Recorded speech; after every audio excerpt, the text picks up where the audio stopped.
then we can just kind of just talk, and I'll tag everybody in it and stuff like that as we go. Okay.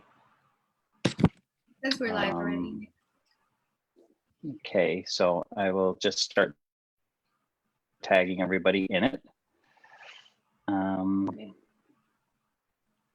It looks like I'm. Yeah. Hi, everybody. Very boring.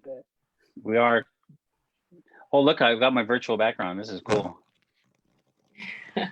I'm just doing all the tags. I'll tag Carolyn in it and everything, but the computers are going slow today. No problem. Me. Oh, I'm sorry if everyone heard that crack in my neck. Gross. What was it? You were bending your neck? What? Yeah, my joints. You're bending your neck? Okay.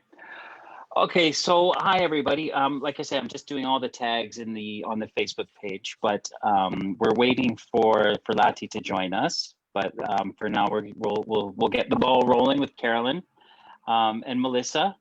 Yes. First of all, Carolyn, how are you doing today? I'm very well. Thank you very much. Thanks for having me back. How are you guys doing?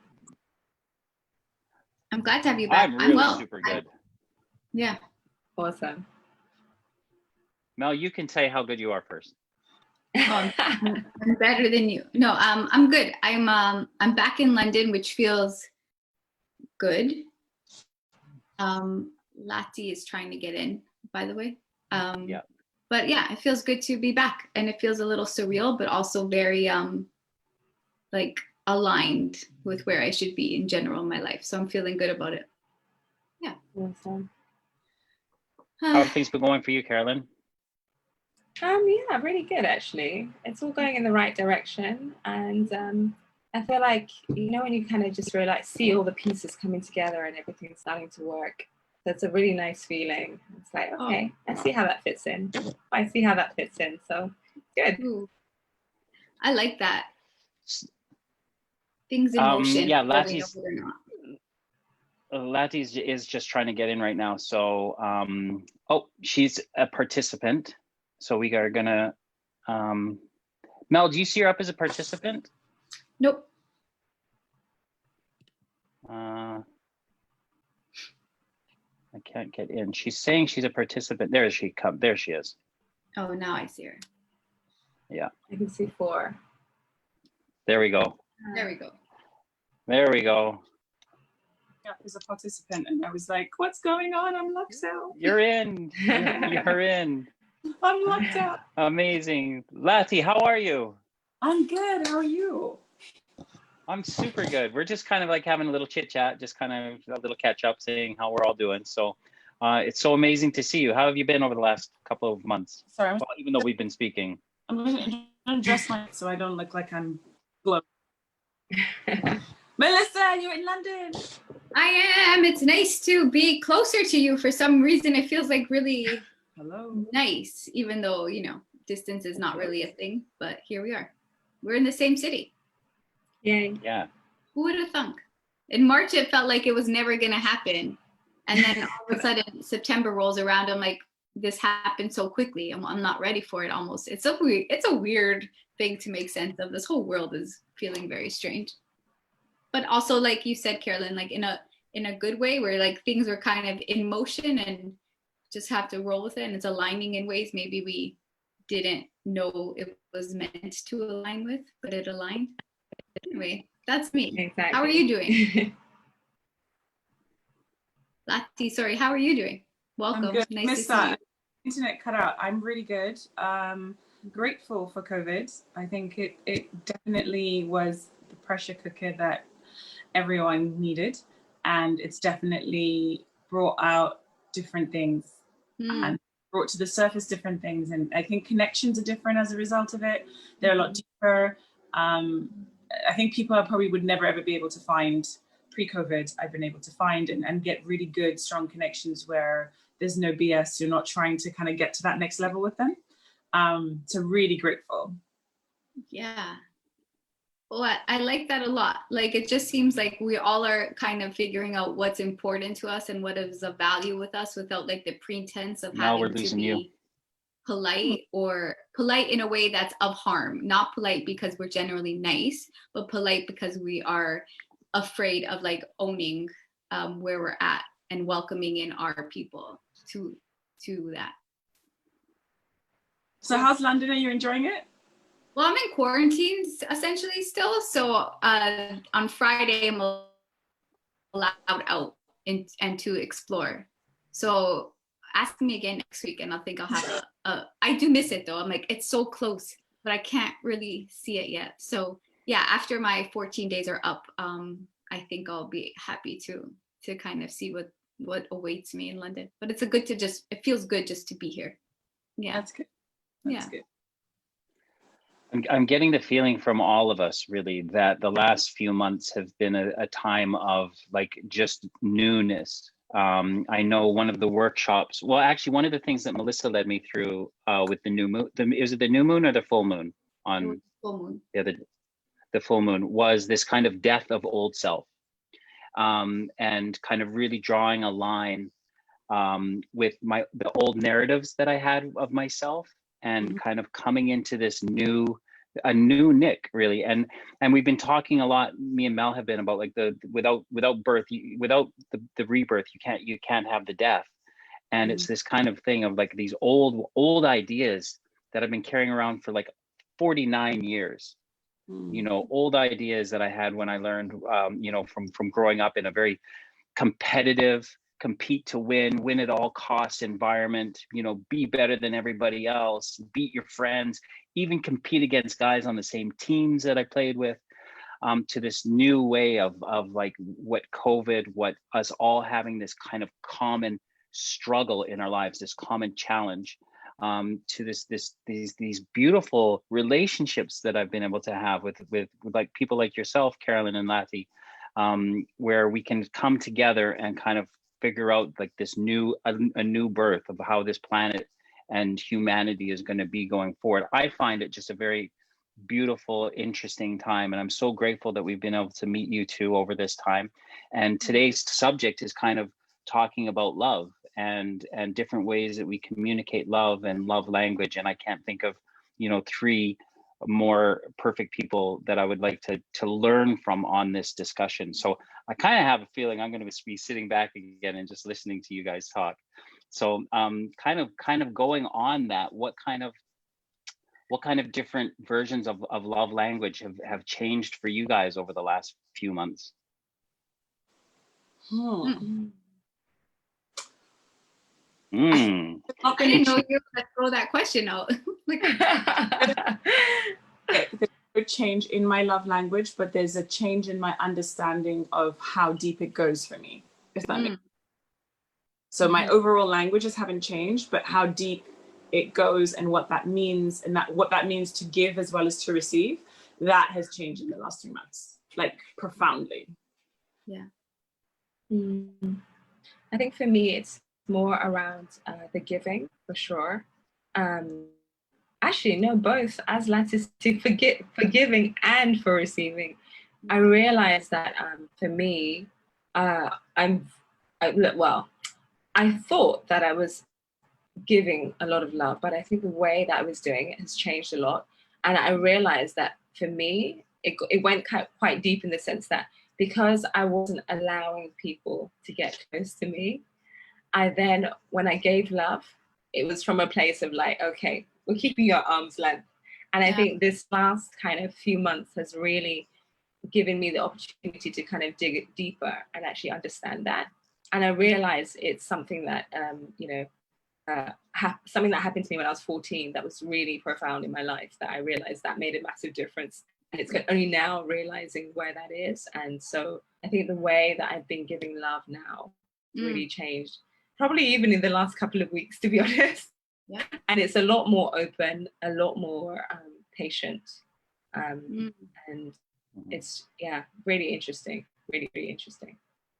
It seems like the theme of reciprocity has been for me too. Like, and I think like the giving is like, oh, you should give love because we're love, like give. But for me, it has been so difficult to receive love. Like I actually realizing I don't know how to consciously and fully receive love without like this notion of like love being transactional that I kind of grew up with and had to maintain growing up, because it was safer for me to see it, not even safer, but I just only knew love as almost transactional rather than like, oh, somebody, you can receive love without any ill intentions, or like it can just, how do you receive it?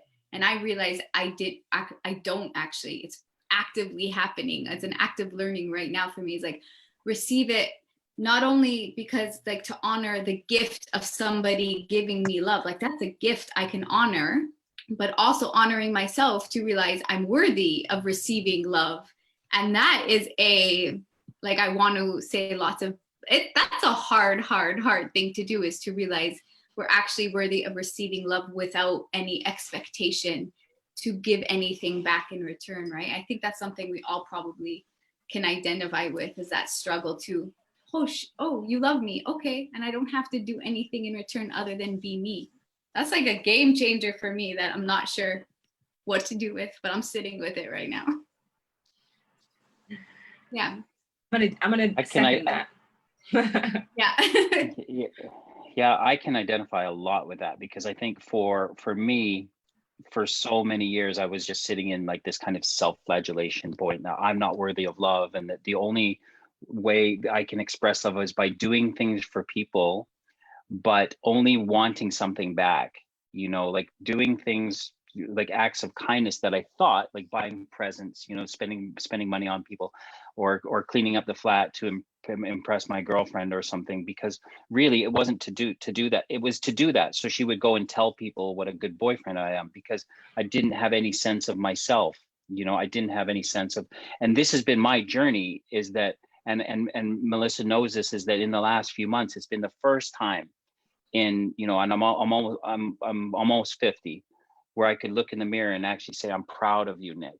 You know, out of all of these years of self-hatred, self-loathing, regret, oh, I'm a loser, I've blown all my chances at making it a career in life, and I'm just a has-been, and I'm just living on the past. And to be in a point where I think to be able to receive love, I actually had to learn how to love myself. And that was a game.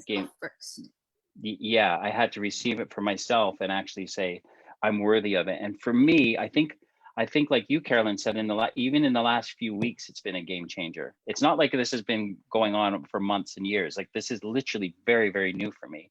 And the joy that I'm having from it is like I can't express. It's just this level of calmness and kindness and joy in my life that I feel. And it was a journey of self-discovery rather than trying to find somebody to love, you know, rather I had to, and that's tough. That was tough for me. So I'm really grateful for that. Yeah. It's amazing. I like what you brought out, Nick, in the sense of to love others, you have to get to this profound place of loving yourself.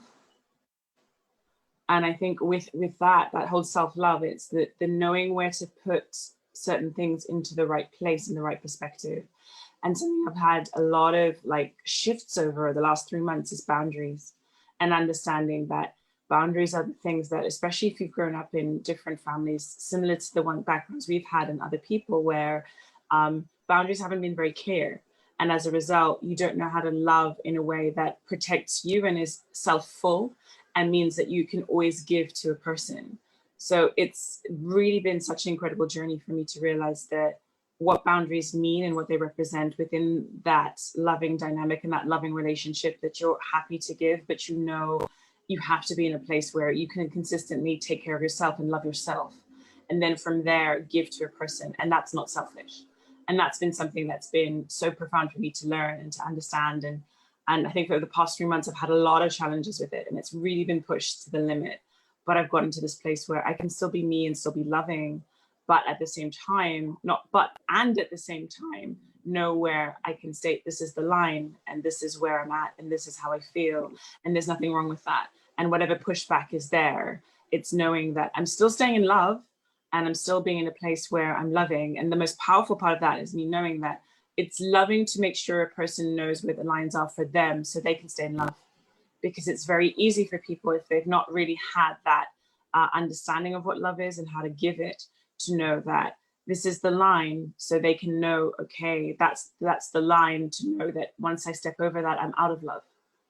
And that's been something really powerful and really profound, and really made me have to dig very deep to kind of find out all the different places I've had in myself, where I can go and what I can do. And it's been a real learning and a real understanding of what that is. And as you sort of touched on, Nick, the whole self-love part of that is powerful and very important. And especially now in COVID, because if you step out of the house, there's so much fractious, angry, tense energy, even now post-lockdown.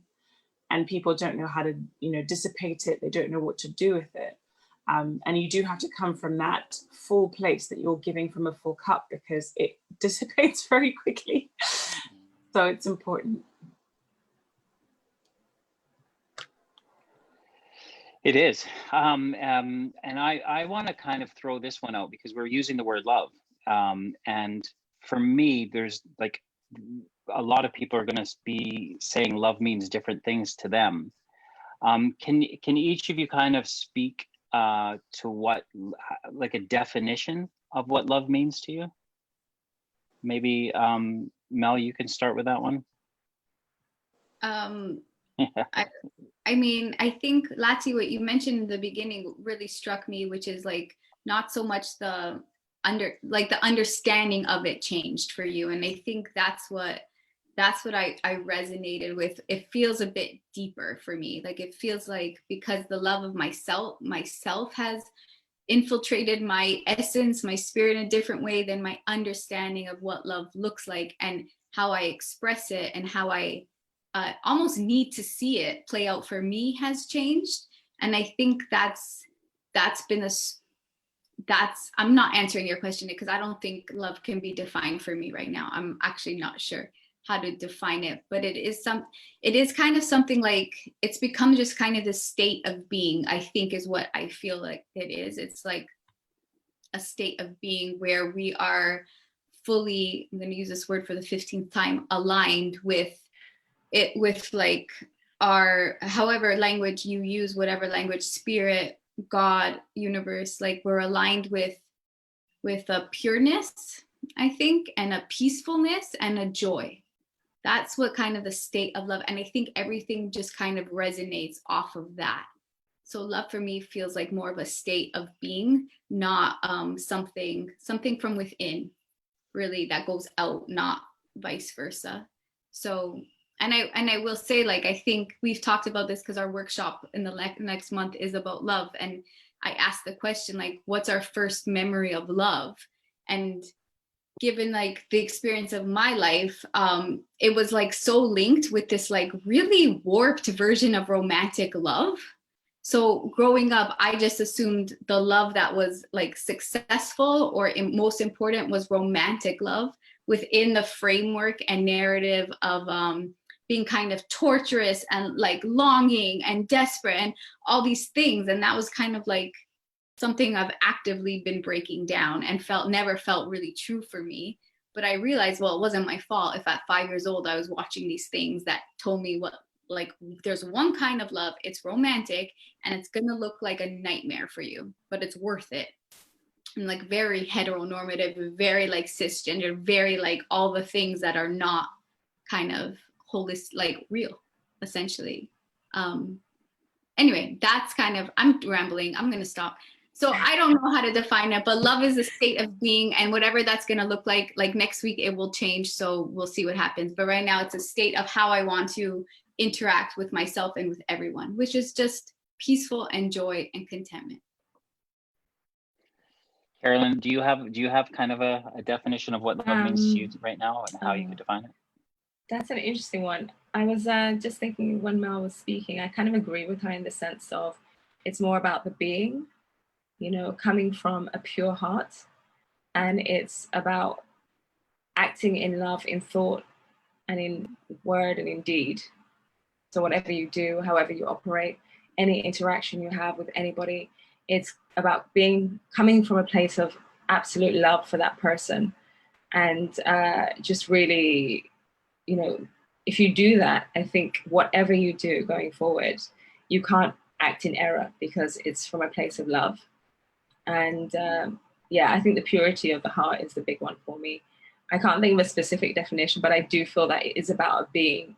You know, I think we are love personified, and, you know, it's our job to kind of manifest love in everything that we do, everything that we say, every word. And if there's anything that's unlike love, then we have to make sure that, you know, we kind of check ourselves. Mm. Big question over to you, Lathi. I think for me, I love what both Carolyn and Mel have said, and I've done a lot of study on love for probably 4 or 5 years. Because I remember in 2016, I went to like a wedding every weekend. And obviously similar to what Mel says, you kind of have those films you watch and like, this is what you should aspire for. And it really did challenge me, because I sort of sat there thinking, you know, am I ready for this step? And I knew I wasn't, but then I thought, okay, what can I do at this stage?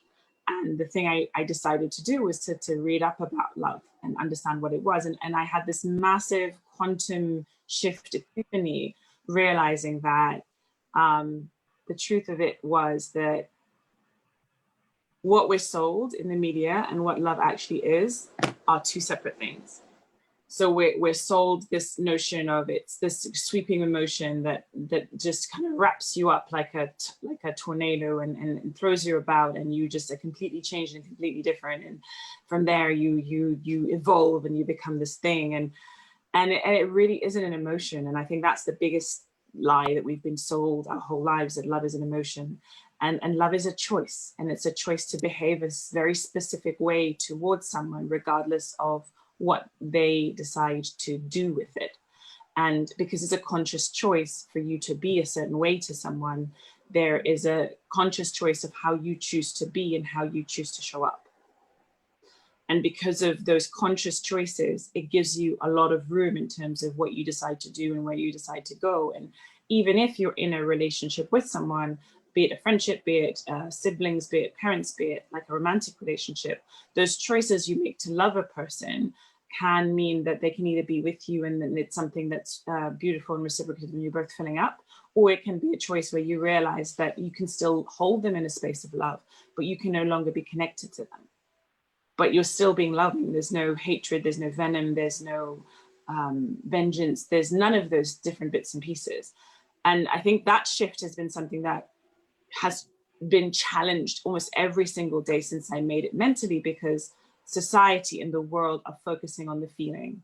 And you see that breakdown in marriages and relationships, because once that initial in love feeling goes, which is anything from 1 week to 3 years, because that's how long that tornado feeling can last, what's left?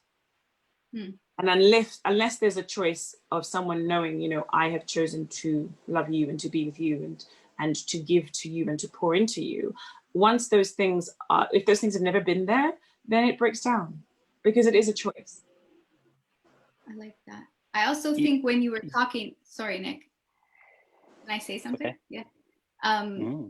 I got reminded of the media image of like, once love is proclaimed, like if it's a romantic relationship, then that's it. Like that's when the work stops. It's like the work seems to always be about the saying I love you or the marriage proposal or the wedding. And then it's like ever after, happily ever after, fairy tale, when it's been so opposite and so much about like daily choices. And also love actually looks like being able to hold somebody down when they are maybe not even knowing how to receive love for themselves, right?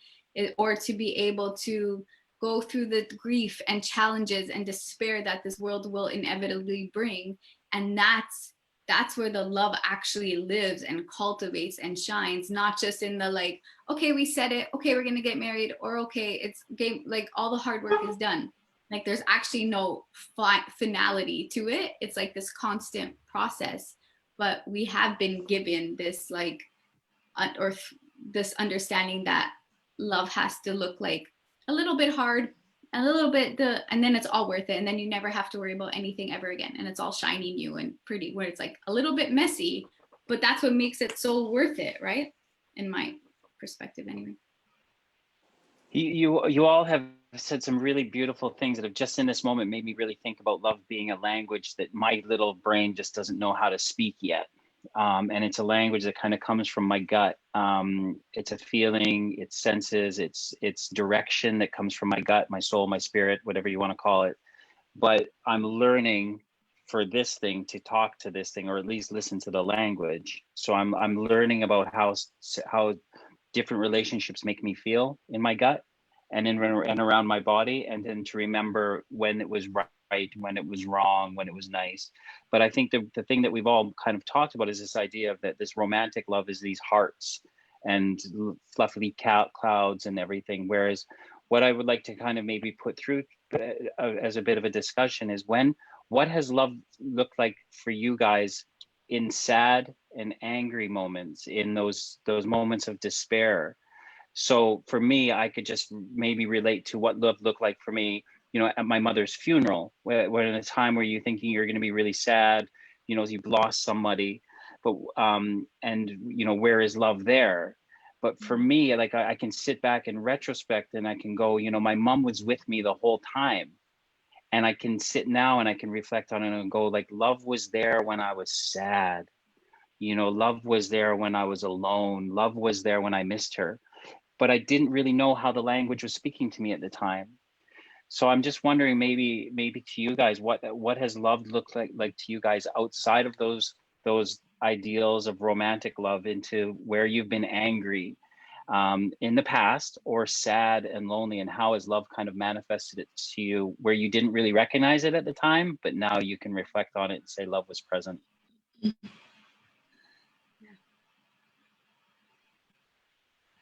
Well, I can Anybody? I'll pop a memory quick, but this is something that came through my own creating workshops or whatever, and my own work on myself.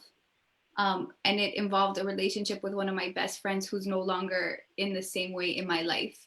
But we were in, like, I was 22 maybe, and we were living together at school, and I was having a nightmare, very post-traumatic stress nightmare. And I was, you know, what it's like, it's very paralyzing and fear-based. And I was out of sorts, and I just knocked on her door because I didn't know what to do. I was having a flashback, and all she did without saying a word at 3 a.m. was like pull up her covers.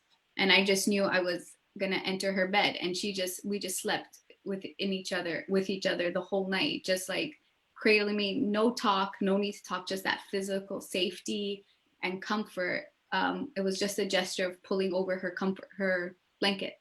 And I like, it felt like entering the womb, you know, like of just being cradled again until I could get back to myself.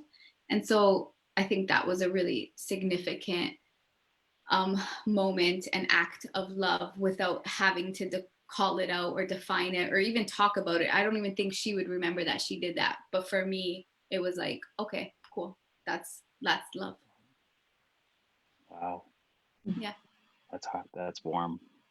Maybe I should tell her. Anybody else? Carolyn, Lathi?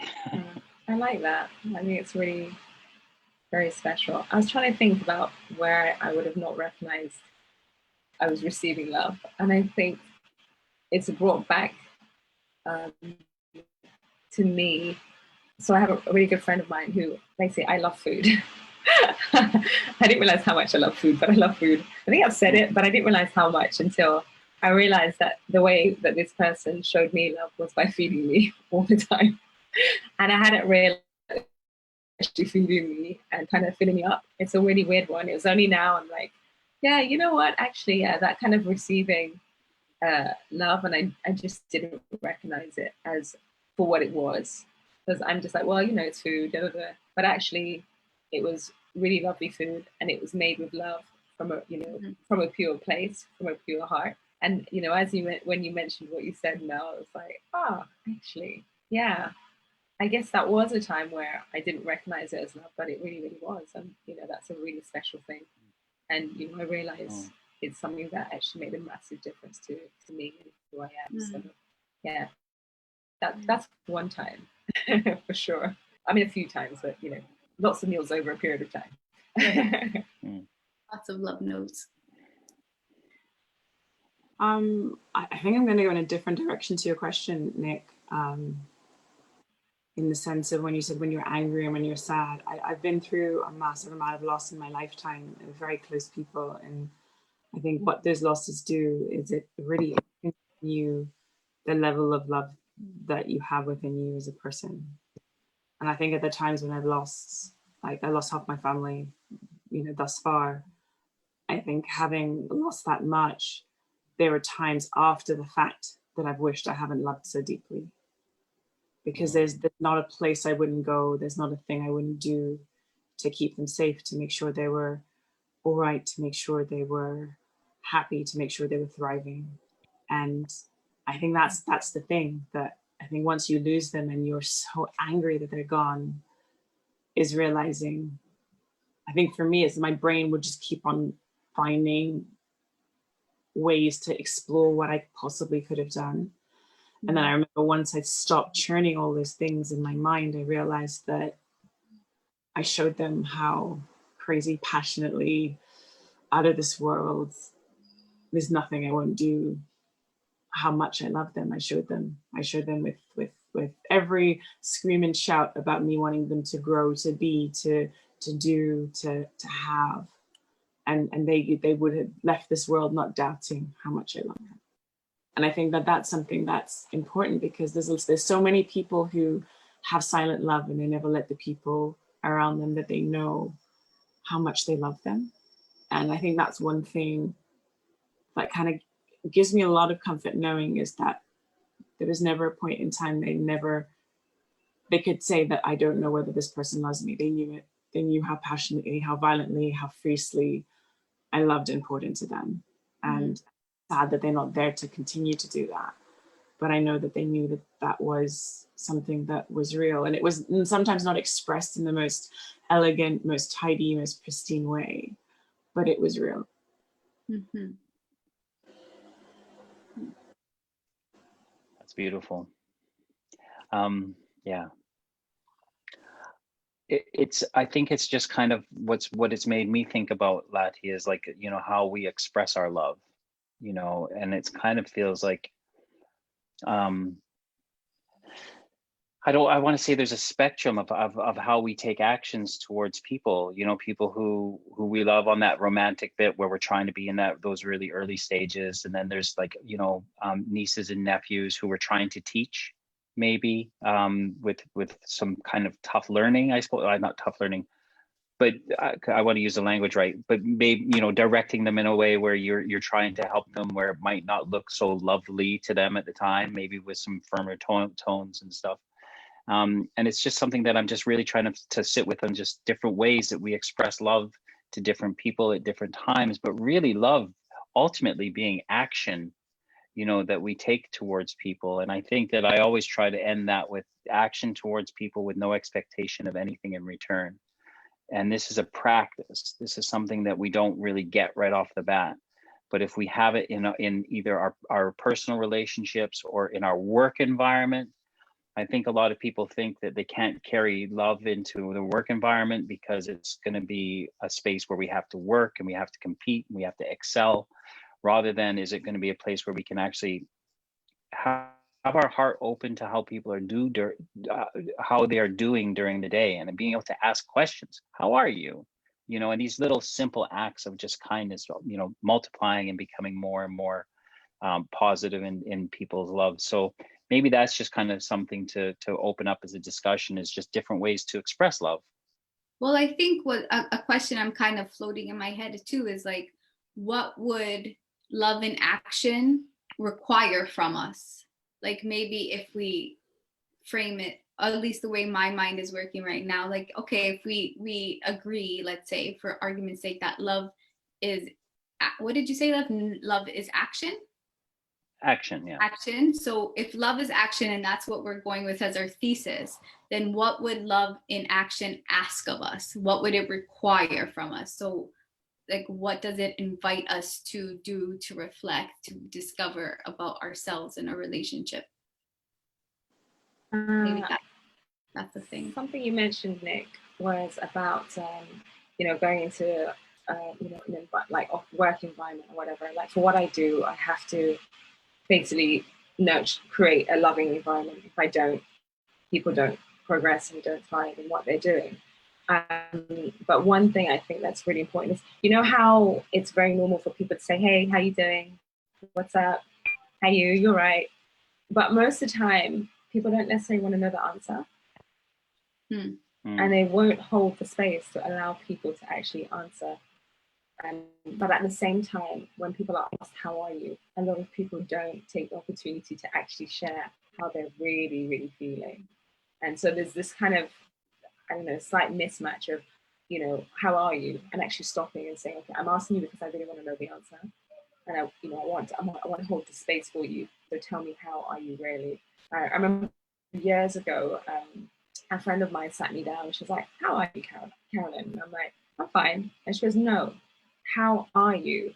And I remember just bursting into tears and crying. So I realized I wasn't okay and I wasn't great, but I hadn't allowed myself that, even just to say, actually, I'm not okay. Because, you know, I'd been going around saying, yeah, I'm fine, no problem, everything's okay. But it wasn't. So it was really a special thing for her to actually create the space for me to be able to say whatever I was, to share what I was feeling. And at the same time, when you ask somebody, how are you? Because, you know, what's right in your life, you know, because sometimes we don't actually forget to count their blessings as well. So that for me is kind of something to sort of think about, that holding that space. Yes. I think when you ask the question about how does it work, especially in an environment like work, it kind of really made me think of, you know, Maya Angelou's famous quote that people forget the things you say, they forget the things you do, but they remember how you make them feel. And very often in work, especially when you're working with individuals, people are so worried about how they look that they don't realize that if you can affect how someone feels, it makes work a lot easier. And it's small little acts that you can see how to love people, because people's love languages are very obvious and open, and people are open books. And if you can show them that little bit of love, and it doesn't need to be in expectation of everything, you can change how that whole work environment is and how it goes. And you bring that light in the door when you walk in. And it doesn't require much to do except for you to hold yourself to such a high standard of knowing, this is what I'm willing to give, and I'm willing to care even though other people might look at me like I'm an idiot. And I'm okay with having absolutely no response to that. But it's impossible, because love is one of the strongest forces in the universe that people cannot help but change to it. So having that investment of knowing that this is what I'm going to show, this is what I'm going to be, this is what I'm going to give, there will always be a response to it. And even if someone reacts badly because of their past, because of maturity, because of other things, it is what it is in terms of knowing, okay, that's where they're operating from. It's not on me. But there will come a time when they kind of realize, and they will be able to evolve and change as a result of that seed that I've sown and watered for a bit, or everything else. So it is one of those things that I liked how you said it was in action. It is a continuous thing. It's a continuous choice. It's not something that is a flat, I love you, and then you sort of said, I said it once 20 years ago, so you know about it. It's an continuous changing, evolving thing that you do have to be brave enough to say, okay, I'm going to commit to it. And that commitment has a lot of ramifications, but it's that commitment. Oof. Nice. I think, yeah, like the idea of like committing to love, and however that shows up is one of the bravest things we can do. And also one of the most significant acts of love for ourselves we can do is to commit to exploring what love is. And I think, like, as you all were talking, like the theme I was kind of getting was, it does almost require a sense of trust in our, like, and I for some reason never equated love with trust, even though I should, because I have so much trust, like sprinkles of trust paranoia happening. But like the idea of trust along with ourselves, like Lathi, what you were speaking of was around like just being this way, just acting in love, like making that conscious choice, and then letting however people are going to respond. And that's not a reflection of you or your your worth or your essence or your being. It's just actually honoring where that person is at in their life. And maybe it vibes and matches with you, and maybe it doesn't. And that's not a reflection of love. It's a reflection of where somebody is at. And in honoring and recognizing that, that's our act of love. Whether or not it's in their sphere or not, it's in ours. And that's the kind of game changer. So anyway, that was my thing, like trust, this role of trust. Maybe we can talk about that. Do you mind? Because I'm so curious around your perspectives on the role of trust and how trust shows up with love. You love everyone you trust, but you don't trust everyone you love. There we go. And it's such a powerful thing, because trust is the doorway to love, but not opposite. So once trust is there, love is the automatic next thing, because you kind of know I'm safe with you. And the two fundamental needs of a person in life that cause the biggest problem are love and safety. You can't feel safe unless you trust. And you can't even connect to a higher power unless you trust. So the higher power, like I'm coming from a Christian perspective because I'm Christian. God is love. If I can't trust God, then I don't know what love is. I can't get access to God unless I trust that, okay, he said this, let me trust it. Then I have access to love. Right. And then I have access to all the things that can work inside me for me to embody, to experience, to understand what love is. And I loved how you sort of said it shows a person where they're at, because at the end of the passage where it talks about love being patient and kind, it says it's like a mirror. And we have this kind of blurry image and we have no idea of kind of what it is. But with time, as you grow and you evolve, it becomes crystal clear what things are. And it is that standing in that commitment and that trust and that knowing of, I'm willing to show it, I'm willing to be it, I'm willing to step into it. Whatever reaction I get, but it doesn't matter, because I'm taken care of, because I'm in love. And I'm not going to be moaning or crying that, oh, but this could have happened and that could have happened, and how could it? Because things always come around to you. It may not be from the same source, it may not be from the same experience, but all of it's training. Yeah, absolutely. I'm glad I asked that trust question. I needed to hear that. Thank you.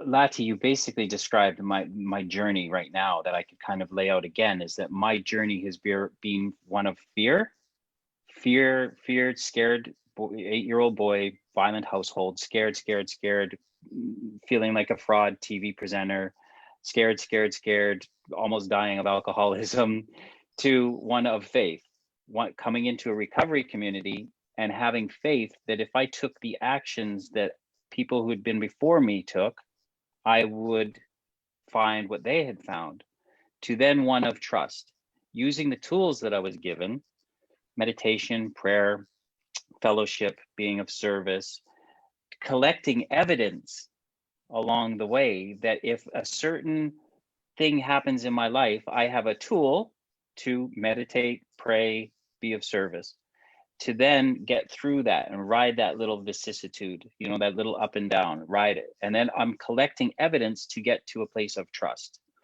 And there's this wonderful little anecdote that this guy uses about this journey from faith to trust, is when you go to the circus and the tightrope walker walks across the tightrope, you have complete and utter faith that he is not going to fall. Then he pulls a wheelbarrow out and he pushes the wheelbarrow across the tightrope, and you have complete faith that he's not going to drop the wheelbarrow on your head. Trust is getting in the wheelbarrow.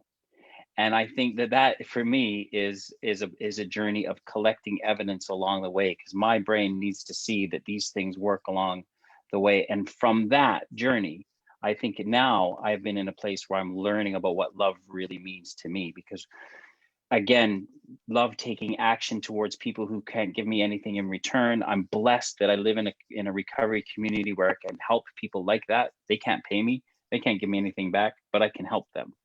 And I've collected evidence and I've put little bricks, building to this place of now kind of love meaning something completely different to me now. So I love what you said, Lathi, because it explains my journey really well. Fear to faith, faith to trust. And I love what you kind of Sorry. put into words, where you sort of talked about the whole collecting evidence. Because I think a lot of people kind of think, tell me about the thing. When I understand the thing, I'll be able to do the thing. Right. Love doesn't work that way. It's that trust to say, I'm going to take this leap. I have no idea where it's going to take me. And once you do take it, then you experience things at different levels, depending on where you're at and how deep you've gone in yourself. But then you start to think, oh, okay. And then it's from that continuous kind of surrendering it and throwing yourself into it that then you get to different iterations of the understanding around it. And I know I'm nowhere near getting to the end of understanding, and there's going to be so many iterations of layers of depth I'll get to, but it's just that willingness to say, okay, let me throw myself in it and we'll see what happens, because it's an experiential thing. So I loved when you said in action. A lot of people like to navel gaze and discuss and theorize and philosophize, but this is something that's real. Unless you're throwing yourself in it, you don't have anything to talk about because you're not in it. You can't stand at the sidelines and say, yeah, love, I see it, I know it. Yeah. Absolutely. Yeah. Does anyone have anything else to say on that? Something, but then like we all talked at the same time. Not to put you on the spot. No. Who? Carolyn? Carolyn, sorry. Sorry. Sorry, say that again. My signal. I thought you were gonna say something, and like we were just all talking at once. No, there's just a lot of stuff there. I was just like, okay. It's a lot to take in. It was everything that everyone brought forward is really special. It just got me thinking about what trust means to me. And I think for me, it's about actually letting love in and being okay with that. Because I work in the body so much. So for me, any kind of like pain that I feel it really deeply in my body. And I remember when I was, so I mentioned what happened when I was 14, basically my big brother passed away. And I remember feeling like someone had got a knife and stuck me in my chest. And it was a really horrible feeling. And it's quite interesting because recently I had a bit of a thing that happened with a friend where I felt the exact same feeling. And that for me was like a really big, like, oh my gosh, okay. That's where that came from. And I hadn't realized, I completely forgotten that was what it felt like. And it was super interesting. So to be able to sort of experience that again and be like, okay, that's where that feeling comes from. It's kind of like, okay, so trusting and saying, right, you know what? You do kind of survive, even if you let love in. And you have to, if you don't, you kind of cut yourself off from people.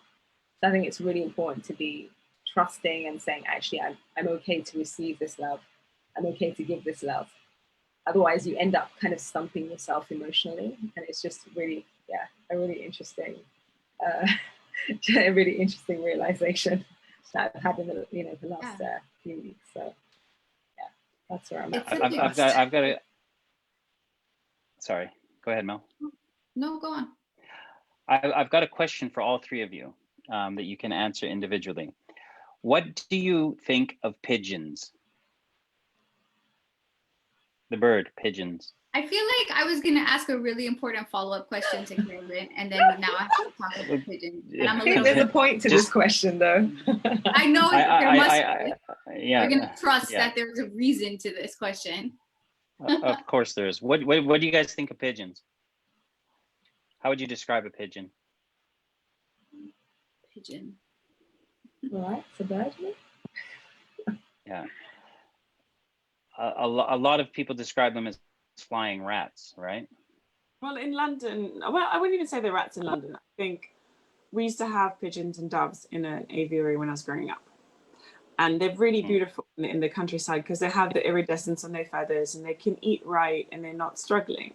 I think in London they're misunderstood. There's a lot of them, but they're trying to live their life and find food. So when people sort of say they're flying rats, I think it's really cruel. I second that. Perfect.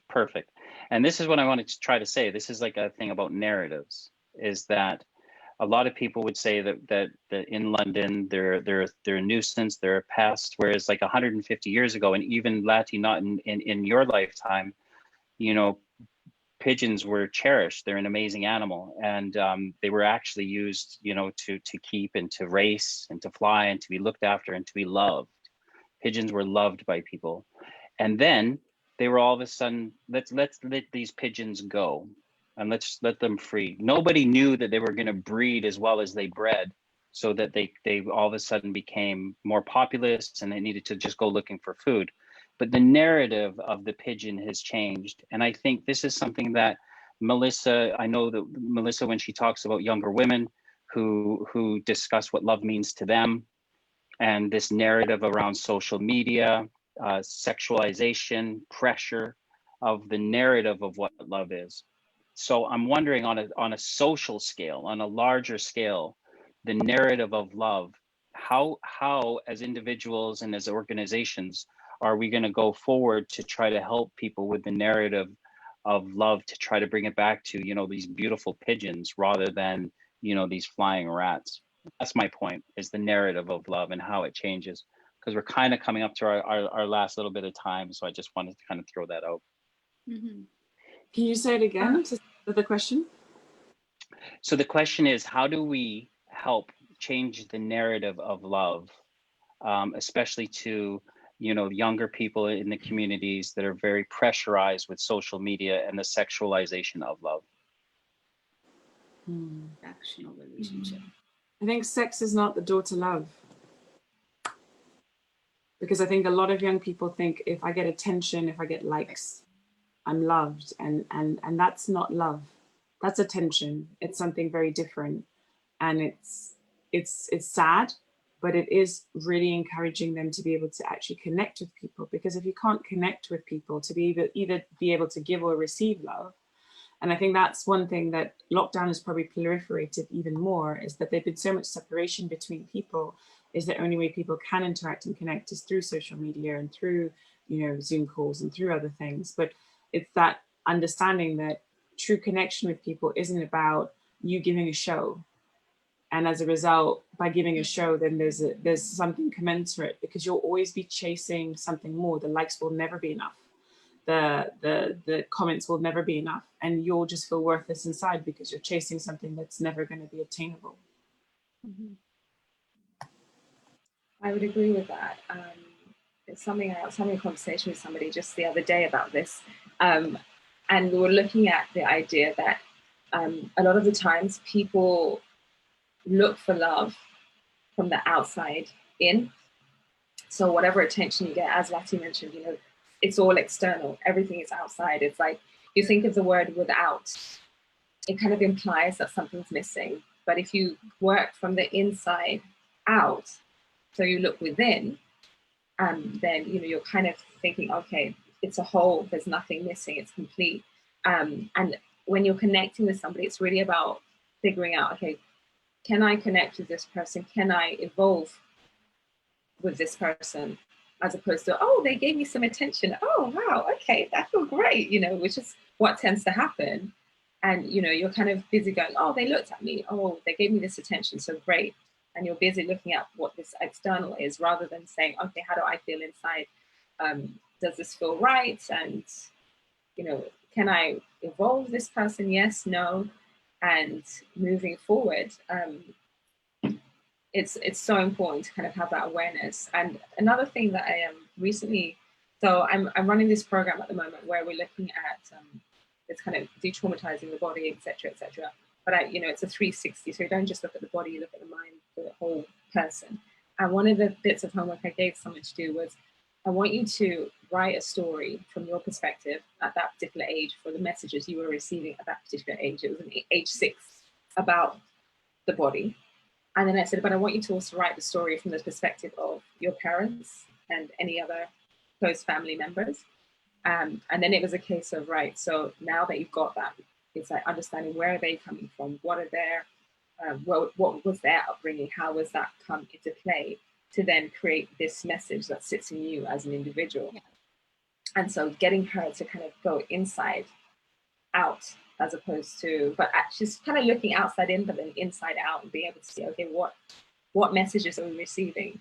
And then it's like, okay, what is the story? As you mentioned, Nick, the narrative of looking at this particular thing that you have an idea of what it is, and you think, okay, this is what I know to be true because that's the thing I've experienced, it's the thing I've heard, it's the thing that, you know, I've been told all throughout my life. And it's actually thinking, okay, now I need to look at this from a different perspective and understand it and be like, right, okay, it's not actually my story.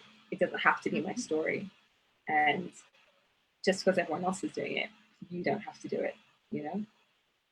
Yeah, I think that's the most significant piece. It's not so much about like even changing the narrative, but more around inviting new narratives in to be like, okay, I get it. That's what you think right now, but there's not one single story of your life. The same way we have different levels of our personality and all these different things that make us who we are. There's not one single story about us or about love or about sex or about any interaction with people. And I think to go off what you were saying, Carolyn, about, you know, inviting people to reflect on the story writing from their 6-year-old or their parents is like always the question I ask when somebody's so firm in their belief. I was like, well, where did you learn that from? Is that your voice? Because the minute you ask them to really think about where they learned that behavior or idea or belief, you realize that voice is actually not their internal voice of love. It's like their mom's voice who told them they were fat,